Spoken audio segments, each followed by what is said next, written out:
So welcome back to my channel. This is Gamer Dom and another ramblings from me, and I thought I'd start it a little bit differently today.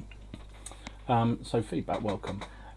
Obviously this week, June the 6th, marks the anniversary of the what's commonly known as the D-Day landings, the invasion of Normandy, Operation Overlord. This was the Allied invasion, or the Western Allied invasion of northern France to reconquer France and to open up a second front against the Germans, and to sort of take some of the pressure off it against the Russians who were fighting their way in from the east. There obviously was another front already in existence, the Italian front. There was a big war being fought down there, been going on for at least 2 years before D-Day. But it had largely ground to a halt because the terrain was not conducive to the kind of fighting to make it easy, and a relatively small number of German troops could hold large numbers of Allied troops as they tried to fight their way up, and also it was a long way away from the supply bases, which were all in England. So D-Day, June the 6th, 1944, although actually a lot of the early kind of preparation took place in advance of June the 6th, but June the 6th is seen as the date. And the reason why I bring this up is that, I go on about the fact that we shouldn't take it all so seriously, that it's just a game we're playing, and it is. This stuff was for real. Nobody gets hurt in a computer game, apart from maybe your emotions, if you're a little bit sensitive about these things. This thing, thousands and thousands were killed. And sometimes it just helps to bring these things into perspective, I feel. So, obviously, I think most people should be aware of what led up to the 1944 June 6th invasion by British, American, Canadian and French troops into Normandy. It was one of the largest, if not the largest, amphibious assaults in history. 150,000 soldiers were involved, and it was preceded by substantial airborne drops. You can see on here on the map airborne drops inland of the beaches that were being targeted. British airborne divisions down here, just outside Caen, and the 82nd and the 101st Airborne Divisions, American ones, here, just outside of, inland from the Utah beach. At the same time, there was considerable naval bombardment of the fortifications that were all along the coast here in northern France, because the Germans knew it was coming, right? It was no surprise. This had been predicted, planned, expected for years, and they built up their defences all the way down the coast.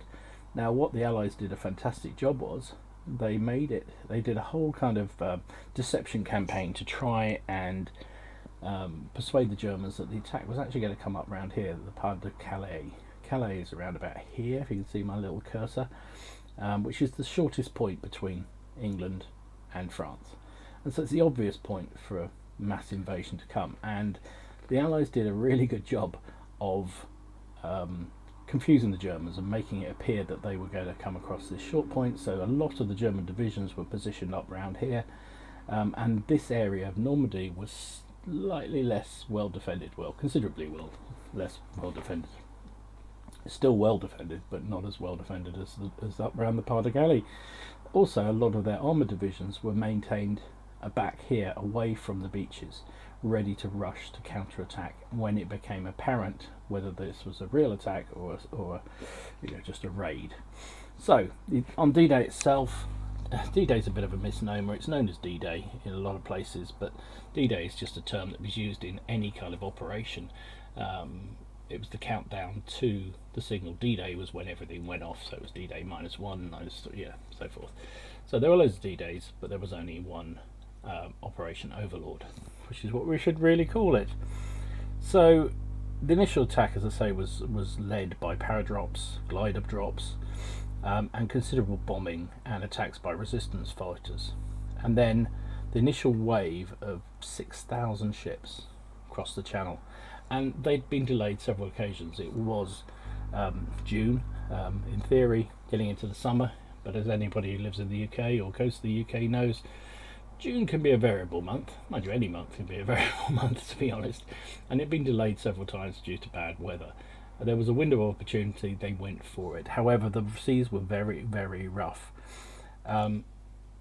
particularly affected the American landings, which were at Utah and Omaha beaches, because the rough tides managed to push a lot of their landing ships off course, and as a result they were very spread out along the beaches, didn't all get to where they were supposed to be, and were largely pinned down by huge German defences that were not as crippled as had been planned in all the preparation for this. The British divisions landing at at Gold and Sword had a little bit easier time of it, as did the Canadians at Juno, and managed to push in very, very quickly inland to form a bridgehead. The German counter-offensive by the panzer divisions that were sitting back here, so the 21st Panzer was sitting here just south of Caen, were largely disrupted and broken up by air attacks and by the paradrops that managed to take a lot of key bridges and so forth. And so the British and Canadians were able to establish quite a formidable bridgehead in this area and take pressure off the Americans, and eventually the Americans managed to push out from their beaches. And by June the 15th, this yellow line here, orangey yellow line, is where the bridgehead sort of went to. And engineering marvels, it's, if you I'm sure a lot of people watching this are well aware of this campaign, but if you're not, go and read up on it. It's absolutely fascinating. Amazing logistics. Obviously bringing that number of troops across the sea was a phenomenal thing to do. Even a comparatively short distance between England and northern France, but they built artificial harbours, the Mulberry Harbour, which you can still see bits of if you go down on the beaches along here. These beaches in this part of Normandy are very flat, very open, big sandy beaches, and it's a fascinating place to go and have a look. Lots of museums, lots of relics of everything from tanks through to gun emplacements and so forth, and of course the cemeteries that are there for all the people who unfortunately didn't make it. So by the end of D-Day, the Allies had landed about 150,000 troops into Normandy, and they were able to push out from there. And by the 17th of January, over 500,000 Allied troops were in northern France.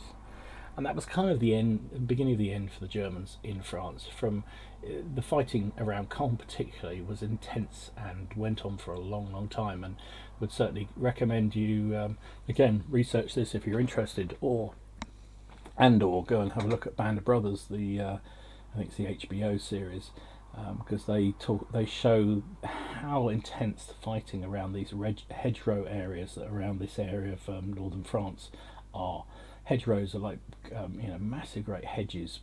Hedges don't do them justice. These are embankments with hedges and trees, and became little mini fortifications that had to be taken almost individually in individual squad and tank actions. And it was a bloodbath, frankly.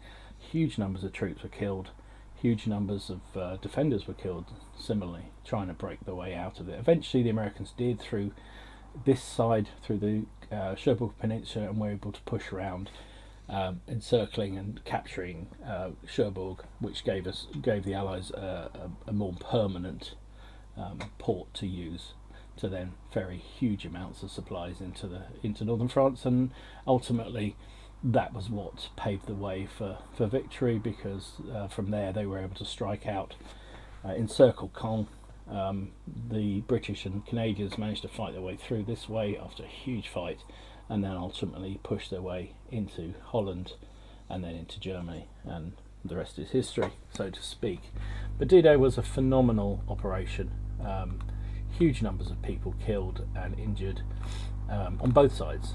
Germans fought tenaciously, a lot of constricted armies and formations there, volunteer formations from other countries who'd been occupied by the Germans, as well as pure German formations, and it was a brutal war. And all this, is the backdrop for a game we like to play. These guys fought for real. We fight for fun. Don't forget it, guys. Don't forget it. So talk about historic dates leads me to the first feature on Ramblings this week is another joint enterprise that Wargaming are embarked on. You remember they worked on the Fury movie, and they provided a lot of, I guess, financial clout to make that movie happen.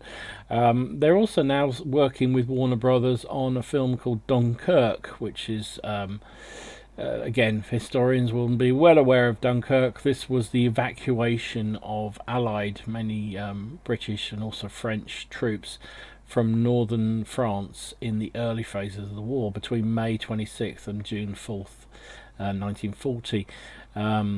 The Allies were basically, again, oversimplifying everything, apologies, but basically what happened was the Germans attacked into France via routes into France that the Allies were not expecting. They surrounded and drove an awful lot of the Allied troops northwards towards the coast, towards the Channel, and huge numbers of ships, warships, and also civilian boats went across the Channel to pick troops up from Dunkirk and bring them back to the UK.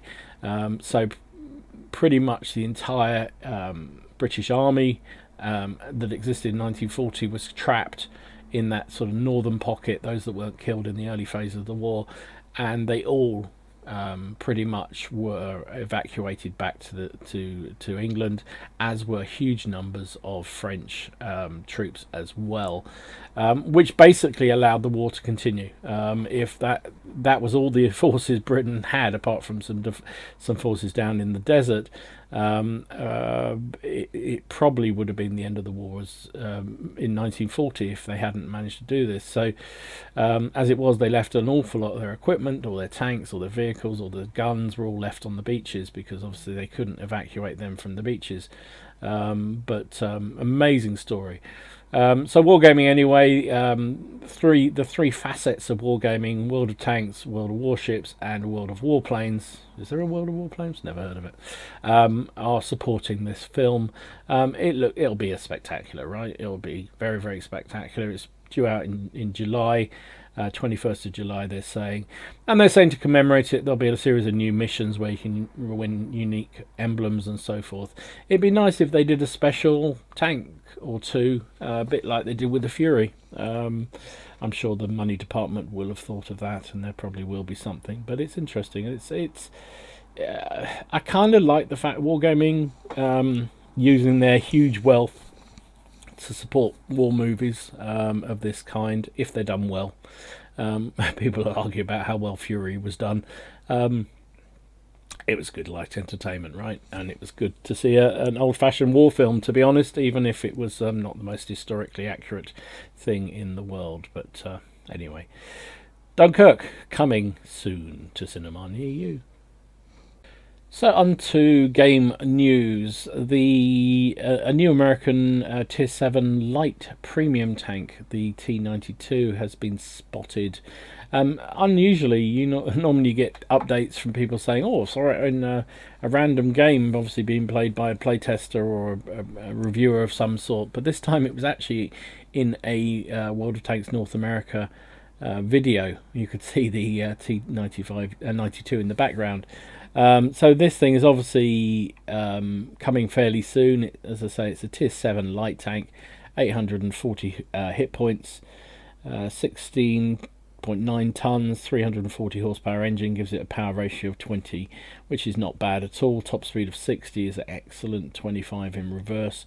Turning speed of 70 degrees per second. Wow, it's going to be a little whippet, isn't it? Turret turning of 50 degrees, so that whips around nicely. View range of 400. Wow, a proper light tank with proper view ranges. Who'd have thought it? Hull armour and turret armour is garbage. Carries a 76mm gun, which has alpha of 150, penetration of 175, which is not bad at all for a Tier 7 light tank.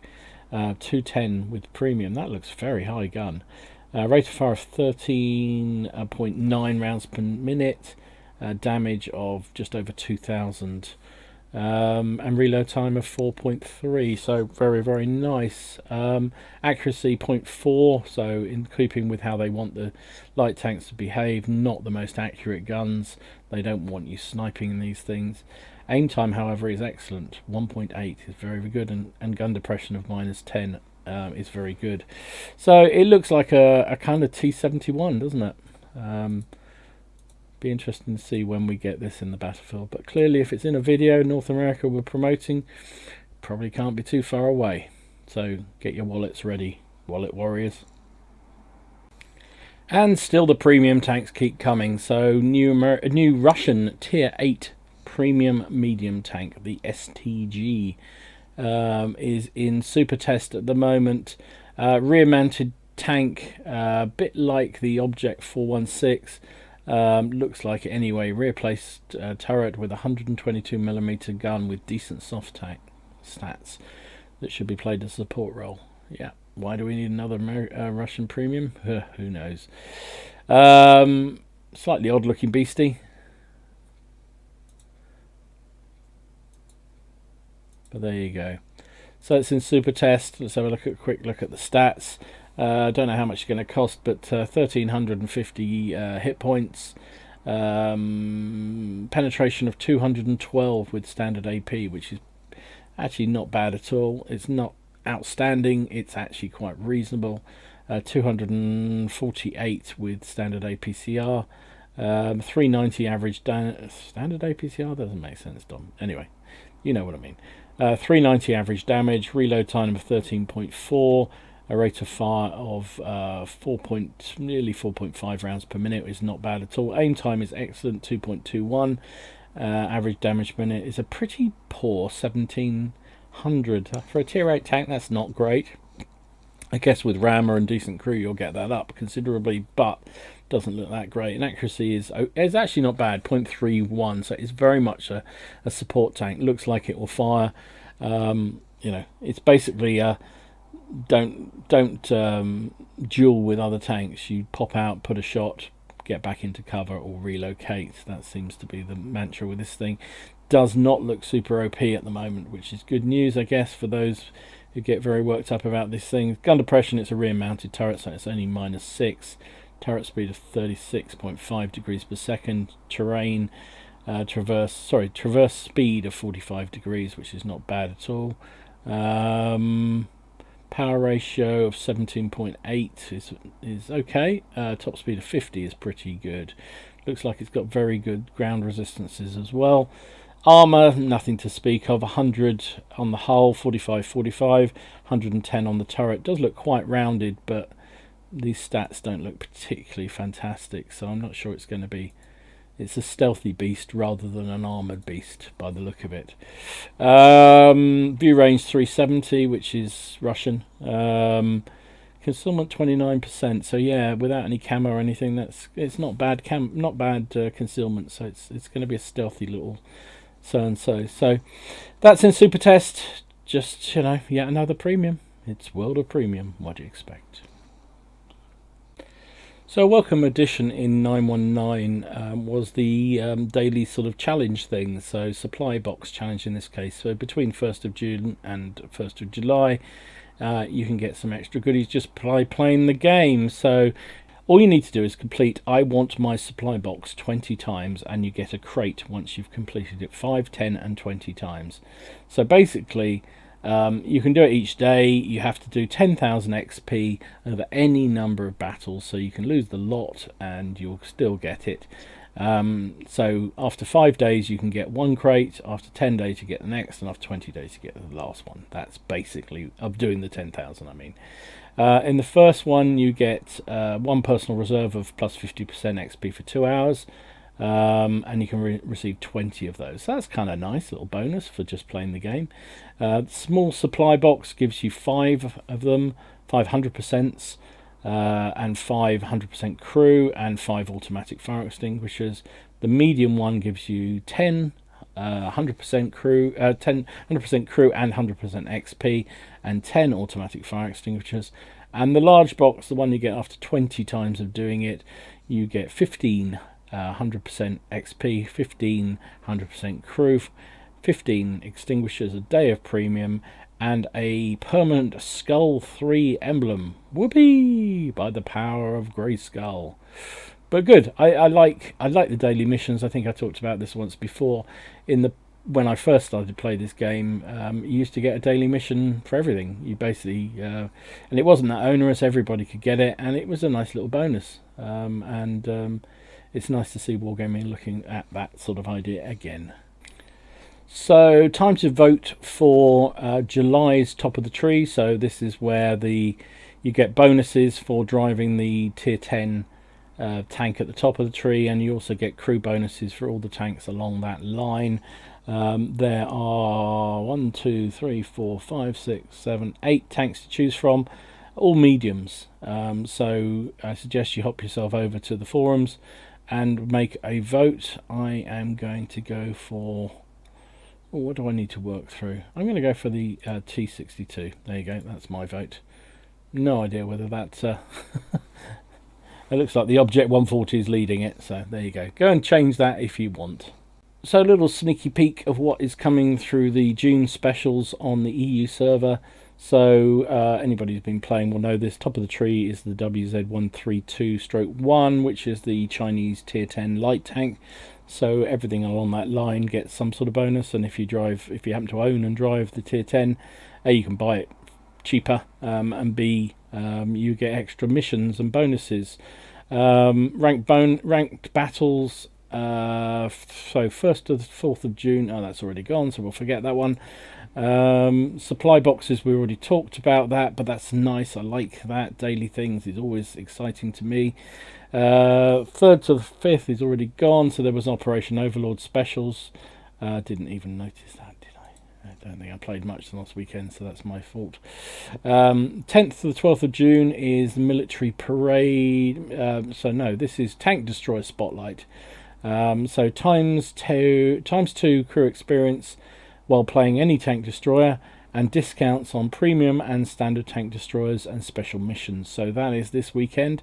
So I would suggest if you want a Scorpion G, I would be prepared to bet that will be on discount. So watch out, there'll be a lot of Scorpion Gs about. 17th and 19th of June is special on the AMX-40, the Duck. Duck hunting season has officially started. Are you the hunter or the hunted? So you get ×3 for every victory, discount on all French vehicles and special missions. And then the weekend of the 24th to the 26th of June is Tank Fest 2017 at Bovington. Wargaming as ever are big sponsors of this, and we'll have a big presence. It's a ×2 XP for every victory that weekend. Discounts on all British vehicles, crew skill resets and equipment, so that's all good. And special missions, so that's nice to see. I'm not going to Tank Fest. I haven't been for many years actually. I did promise myself this year I'd go, but just things were on, so I couldn't do them. But I think I will go next year. But anybody are going there, hope you have a great time. Let me know. I'd love to see any pictures you have of it. It's always exciting to see the tanks actually running at Bovington. Bovington is a fantastic museum. Should always go if you get the chance.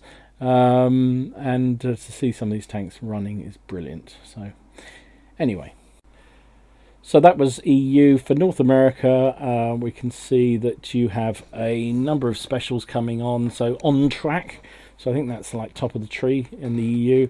Between the 2nd and the 16th of June is the artillery, T-92 American heavy artillery.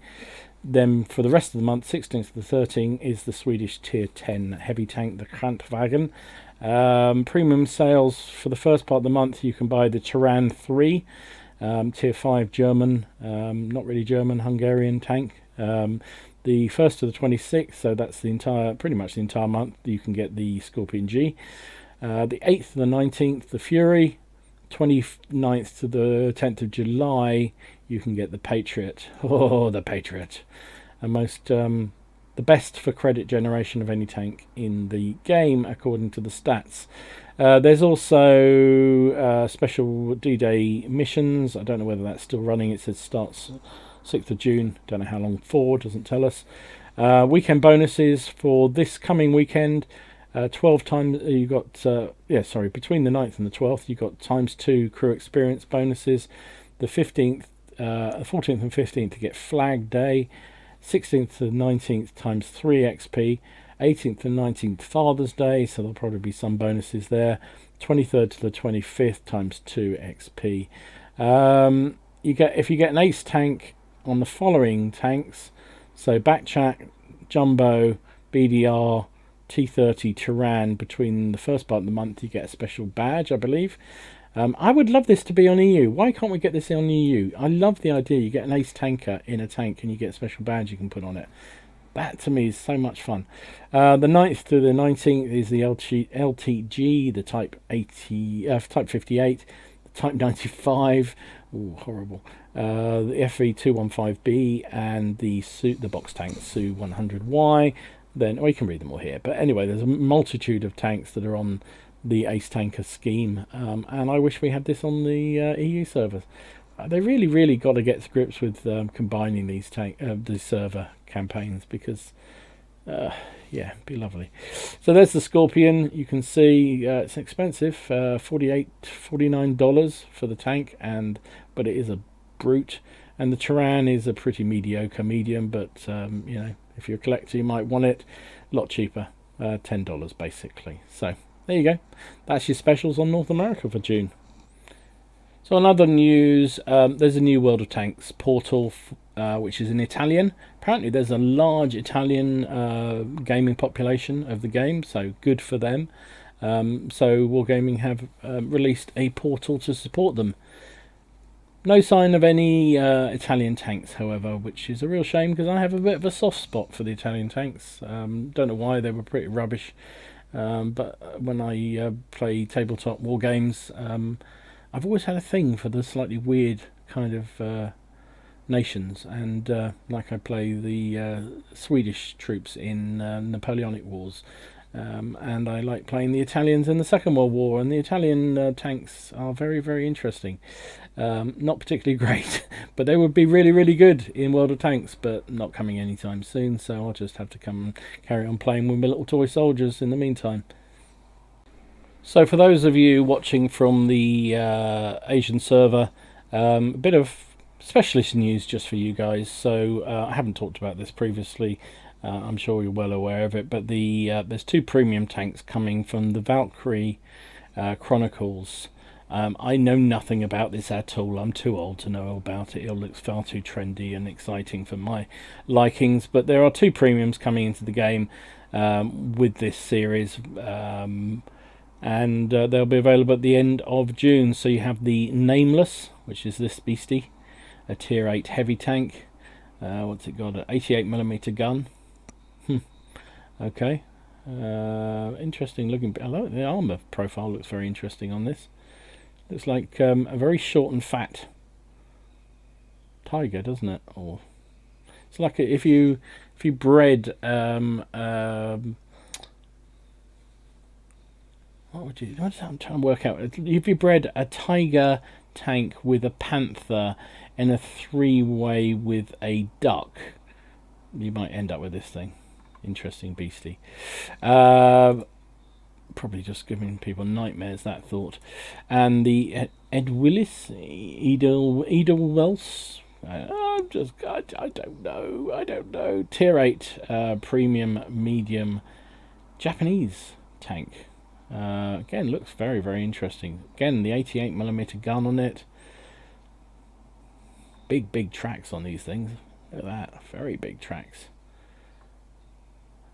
I'm not going to say what that looks like. It looks like okay, I'm going to say what it looks like. It looks like a Panzer IV, where they've taken all their home belongings and packed them on the outside of the vehicle. There you go.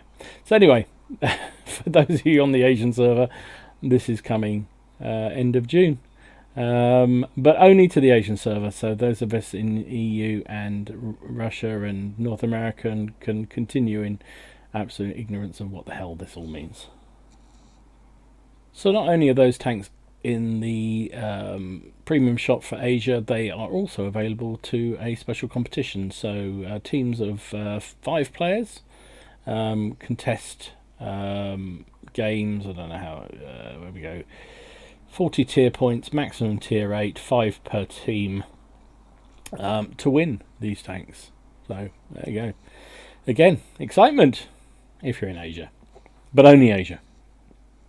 Can't be excited anywhere else. It's the rule.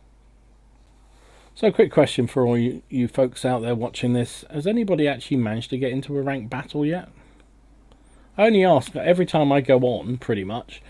It seems to be in ceasefire mode, which means you can't play. I don't know whether there's a particular time of day when you need to play it. I'd love to know.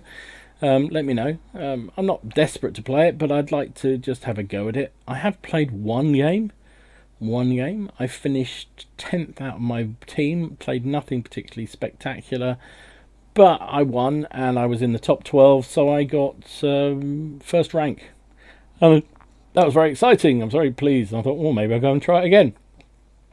Went to click the button and it was greyed out saying we were back in ceasefire again, and I haven't bothered since. So love to know if anyone's actually managed to play any more than I have, my one game. Although my one game was a win, so I suppose I shouldn't grumble. Just interesting to see what people think. Is it any good? Is it? I mean, I'm still basically against the reward basis of this thing, and I know Wargaming have said that there will be other ways to earn the bonds, so everybody can get them. And I'm sure Gnome Wargaming, they'll be selling them in the store as well, so you can probably buy them there. Just because. We know they don't care about money, but that's the reality, is they care lots about money. So, and it just seems another route for StatTwats to get an advantage on everybody else by getting these bonds. But I will play a couple of games just to see. I'm not very good in tier 10s anyway, so I don't play them enough to be good, and I tend to get found out by the much better players that are out there. But I'll give it a shot, do a few games, see what happens. But I can't get on, so a bit like the sandbox. I can't get on that either.